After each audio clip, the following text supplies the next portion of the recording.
नमस्कार दोस्तों, आप देख रहे हैं साहित्य का प्रसिद्ध टीवी चैनल साहित्य टीवी और मैं इंदौर से उषा गुप्ता आज आपके समक्ष प्रस्तुत हूँ एक लघु कथा लेकर जिसे हमें डॉक्टर सरला सिंह स्निग्धा जो कि नई दिल्ली में रहती हैं उन्होंने भेजी है। बहुत ही देश प्रेम से भरी हुई लघु कथा है। आप सुनिए। इसका शीर्षक है देश प्रेमी। निशी, मुझे आज ही जाना होगा, जल्दी से तैयारी करा दो। समर बोला। कैसे? अभी कल ही तो आए हो और आज फिर जाना है? निशी का चेहरा उदास हो गया। यही तो हमारी वर्दी का कमाल है, जब चाहो तब बुलावा आ जाता है। आखिर जिम्मेदारी भी तो बहुत बड़ी है। देश की सेवा करने का मौका रोज रोज थोड़े ही मिलता है। चलो अब हंस भी दो और मेरी तैयारी करा दो। समर बोल तो रहा था पर एक अंतर्द्वंद उसके मन में भी चल रहा था। वह अपने छोटे बेटे विवान के साथ अभी एक दिन भी तो नहीं बिता पाया था कि उसे दोबारा ड्यूटी ज्वाइन करने के लिए बुलावा आ गया।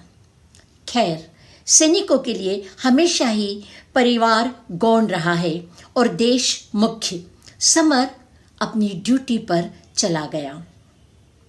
रेडियो और टीवी हर जगह एक ही खबर प्रसारित कर रहे थे कि सीमा पर इतने सैनिक शहीद हो गए। निशी की धड़कन तेज हो गई। समर की ड्यूटी भी बॉर्डर पर लगी हुई थी। निशी के मन में तरह तरह के विचार आ जा रहे थे, कभी कभी नकारात्मक तो कभी कभी सकारात्मक। तभी छोटा बेटा रोने लगा और वह उसे गोद में लेकर टहलने लगी। समर की माँ व पिताजी तो बस फोन पर लगे हुए थे, पर फोन लग ही नहीं रहा था। अचानक फोन की घंटी बजी।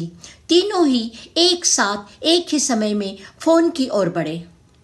पापा को आगे बढ़ते देख निशी थोड़ा पीछे हो गई। फोन से जो खबर मिली उसने पापा जी के पैरों के नीचे की जमीन ही खींच ली। वे वहीं सोफे पर बैठ गए। माँ को कुछ अनहोनी की आशंका हो रही थी, पर उसका मन मानने को तैयार नहीं था। अब निशी ने फोन उठाया।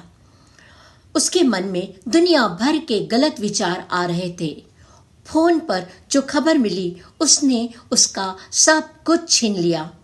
कुछ समय तक तो उसे अपना जीवन ही व्यर्थ नजर आने लगा, लेकिन फिर बच्चों और बूढ़े माँ बाबा का ख्याल आया और वह उनकी तरफ बढ़ चली। इस वक्त उनको संभालना अपने संभालने से भी ज्यादा जरूरी था। उन्होंने तो अपने आंख का तारा इकलौता बेटा खोया था। उसके लिए भी अब माँ और पिताजी ही तो सब कुछ थे।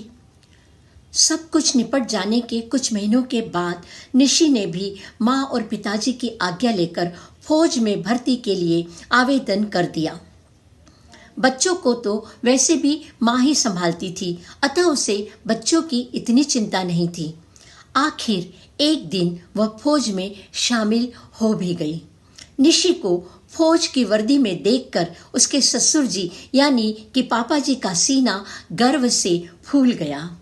उन्हें निशी में ही समर का प्रतिबिंब नजर आ रहा था। सास यानी कि मम्मी जी भी कम गौरवान्वित नहीं थी। निशी ने आज सबका सिर ऊंचा कर दिया था। धन्यवाद। तो ये थी डॉक्टर सरला सिंह स्निग्धा की कहानी, जो कि उषा गुप्ता के स्वर में आप सबने सुनी है। अगर ये कहानी आपको पसंद आई हो तो कृपया लाइक और कमेंट जरूर कीजिएगा। और हाँ, हमारे चैनल को सब्सक्राइब करना ना भूलें। धन्यवाद।